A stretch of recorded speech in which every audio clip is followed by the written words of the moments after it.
सितंबर आ गया है पर ये गर्मी है कि जाने का नाम ही नहीं ले रही। जहां एक तरफ खबरें आ रही हैं कि बेंगलुरु जैसे शहर में बारिश की वजह से लोग बहुत परेशान हैं, फ्लडिंग हो रही है। नॉर्थ में तो लोग 2 बूंद बारिश के लिए तरस गए हैं। आज हम वेदर रिपोर्ट इसलिए दे रहे हैं क्योंकि इस गर्मी से ना सिर्फ इंसान बहुत ज्यादा पक चुका है बल्कि बीमार भी पड़ रहा है। देखिए, ज्योति हमारी जो व्यूअर हैं वो 20 साल की हैं और दिल्ली में रहती हैं। अब दिल्ली की गर्मी से तो बहुत लोग बेहाल हैं। कुछ दिन पहले उन्हें कॉलेज के किसी काम से काफ़ी देर धूप में खड़ा रहना पड़ा था। उसी शाम उनकी हालत ज़्यादा ख़राब हो गई। उन्हें 103 बुखार हो गया। दवाइयों से भी ये बुखार उतर नहीं रहा था, कंट्रोल नहीं हो रहा था। साथ ही उनको भयानक सिर दर्द हो रहा था, बदन दर्द हो रहा था। ज्योति के घर वाले उन्हें लेकर अस्पताल भागे। वहाँ उन्हें ड्रिप के जरिए दवाई दी गई और ठंडी पट्टियाँ की गई पूरे शरीर पर। तब जाकर कहीं उनकी हालत में थोड़ा सुधार आया। ज्योति चाहती हैं कि हम अपने शो पर गर्मी के कारण होने वाले बुखार के बारे में बात करें। ये भी बताएं कि शरीर में आखिर ऐसा क्या होता है जिसकी वजह से इंसान को इतनी तेज बुखार आता है। गर्मी से बुखार क्यों चढ़ जाता है और इससे कैसे निपटे, लोगों को इस बात की जानकारी होनी बहुत जरूरी है।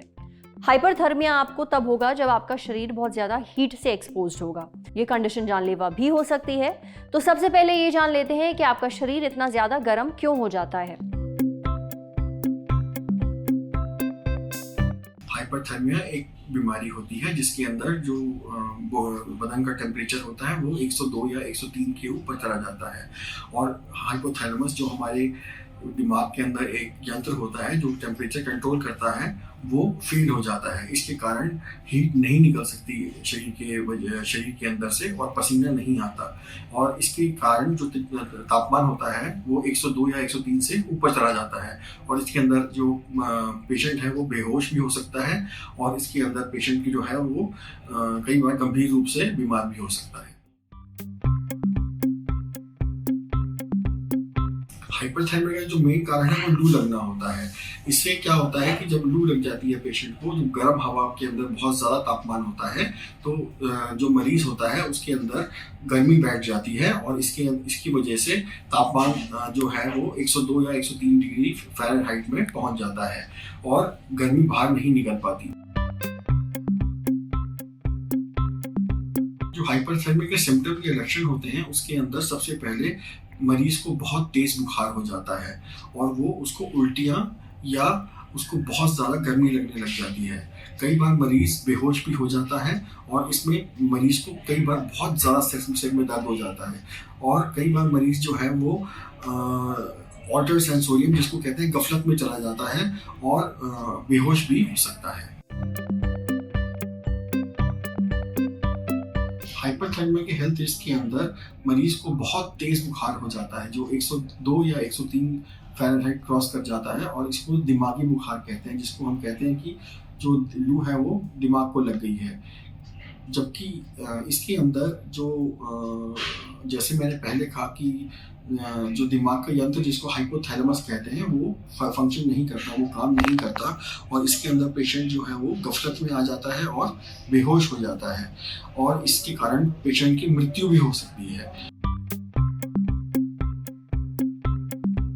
तो इसके बचाव के अंदर सबसे ज़रूरी ये है कि कभी भी शरीर को गर्मी ना लगने दें। हमेशा जब भी आप बाहर निकलें, आप हमेशा पानी की बोतल साथ लेके निकलें और शिकंजी या ORS का घोल पी के निकलें। नमक और पानी का घोल ठीक तरह से ठीक मात्रा में पिएं। गर्मियों में कम से कम आप 5 से 6 लीटर पानी पूरे दिन के अंदर आपको पीना चाहिए। और ये हमेशा ध्यान रखना चाहिए कि जब भी आप बाहर निकलें छाता लेके निकलें। अगर आप कार में घूम रहे हैं तो आपका कार का AC ऑन होना चाहिए। ये भी ज़रूरी है कि अगर आपको थोड़ी सा सिर में दर्द या बुखार लगे उसी टाइम स्वास्थ्य कर्मी से या डॉक्टर की सलाह लेना बहुत ज़रूरी है। और हमेशा याद रखिए कि अगर आपको चक्कर आए, गफलत महसूस हो, इमीडिएटली किसी भी अस्पताल में इमरजेंसी में चले जाइए क्योंकि ये एक जानलेवा या खतरनाक बीमारी हो सकती है। हाइपरथर्मिया के इलाज के लिए सबसे पहले अगर मरीज हमारे पास इमरजेंसी में आता है तो हम उसको इवेल्युएट करते हैं कि वो कॉन्शियस है या नहीं, मतलब कि वो नॉर्मल बातों का जवाब दे रहा है या नहीं, या उसके नाम पूछें, उसकी उम्र पूछें, उसका घर का पता पूछें, उससे उसका टेलीफोन नंबर पूछें। अगर वो इन सब बातों का जवाब दे रहा है तो इसका मतलब खतरे की बात नहीं है, और उसको हम कोल्ड सलाइन ड्रिप से चढ़ाते हैं और उसके माथे पे ठंडी पट्टियाँ रखते हैं ताकि उसका बॉडी का तापमान कम हो सके। अगर पेशेंट गफलत के अंदर है और क्वेश्चंस का सवालों का सही जवाब नहीं दे पा रहा है या कुछ भी रिस्पॉन्ड नहीं कर रहा है, तो इसमें इमीडिएटली हम कोल्ड सलाइन पेशेंट को रश करते हैं और पूरी बदन के ऊपर कपड़े उतार के ठंडी पट्टियाँ रख देते हैं ताकि उसका शरीर का तापमान एकदम कम हो जाए। इससे पेशेंट को बहुत फ़र्क पड़ता है, बहुत आराम आता है। लेकिन कई बार हीट स्ट्रोक जिसको हम कहते हैं कि एक बीमारी होती है जिसके कारण पेशेंट को हम कई बार आईसीयू में रखना पड़ता है, और कई बार आधे से 1% पेशेंट को हम हीट स्ट्रोक या हाइपरथर्मिया से बचा नहीं पाते हैं और कई पेशेंट्स की मृत्यु हो जाती है। तो भाई मौसम को देखते हुए ये तो नहीं पता कि गर्मियां जाएंगी कब, पर जब तक ये नहीं चली जाती तब तक अपना ख्याल रखिए। डॉक्टर ने जो टिप्स बताई हैं उन्हें फॉलो करिए, बचे रहेंगे। अब बढ़ते हैं सेहत के अगले सेगमेंट की तरफ, तन की बात। जानिए क्या होती है फेसलिफ्ट सर्जरी जो असली उम्र से छोटा दिखाने का दावा करती है। इंसान बढ़ती उम्र को टालने के लिए क्या कुछ नहीं करता, महंगी क्रीम से लेकर सर्जरी तक। ऐसी एक सर्जरी है फेसलिफ्ट। ये कॉस्मेटिक सर्जरी है और मकसद वही, चेहरे और गले की स्किन में खिंचाव लाना जिससे स्किन जवान दिखे, यंग दिखे। एक्सपर्ट्स का कहना है कि जैसे जैसे हमारी उम्र बढ़ती है हमारी स्किन के अंदर का खिंचाव कम पड़ने लगता है और इसकी वजह से स्किन लटकने लगती है और फिर उसमें झुर्रियां पड़ जाती हैं।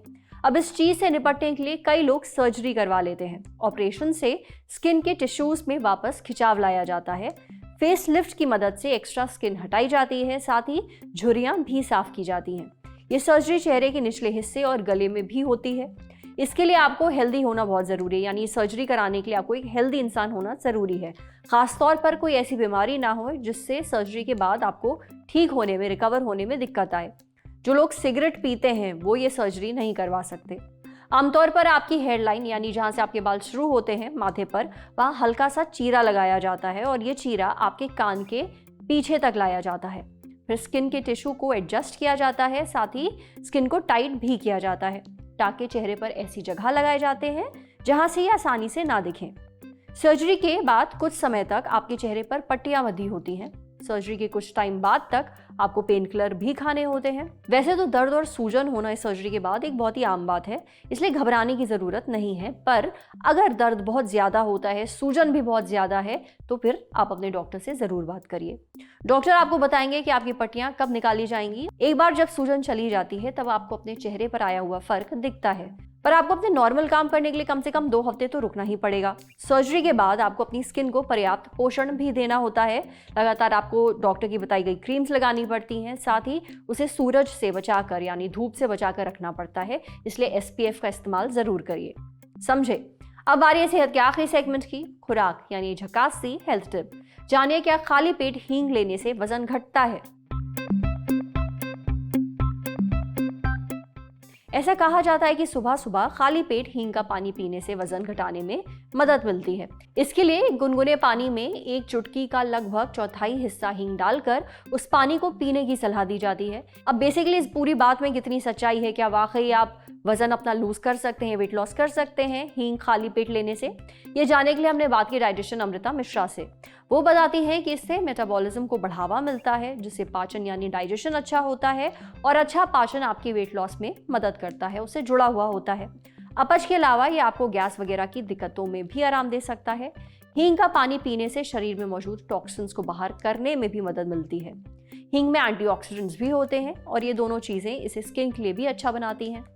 पीरियड के दर्द में भी राहत के लिए हींग का पानी लिया जा सकता है। अमृता मिश्रा कहती हैं कि हींग का पानी हाई बीपी में बहुत फायदेमंद होता है। छोटे बच्चों के पेट की नाभि में हींग का पानी या पिसी हुई हींग चुटकी भर भरने से पेट दर्द और गैस से आराम भी मिलती है। बस आपको इसकी अति नहीं करनी है, मतलब इससे ज़्यादा नहीं लेना चाहिए। ज़्यादा हींग लेने से उल्टियाँ और पेट में तकलीफ हो सकती है। अब हींग के इतने सारे फायदे हैं तो जाहिर सी बात है ये वेट लॉस में भी मदद करती है, भले ही डायरेक्टली नहीं बट इनडायरेक्टली। तो आज सेहत पर इतना ही। अगर आप एक डॉक्टर हैं, हमसे कुछ शेयर करना चाहते हैं तो जो ईमेल आईडी इस वक्त आपको अपनी स्क्रीन पर दिख रही है उस पर हमें एक मेल भेज दीजिए। जाते जाते एक मजे की बात सुनते जाइए। अब आप देख सकते हैं the Lallantop show live Lallantop app पर ठीक रात 8 बजे। तो आज ही डाउनलोड करिए। शुक्रिया। मिटाने खबरों का गैप, रोज रात 8 बजे आएगा Lallan top show live on app. Download करें लल्लन टॉप ऐप।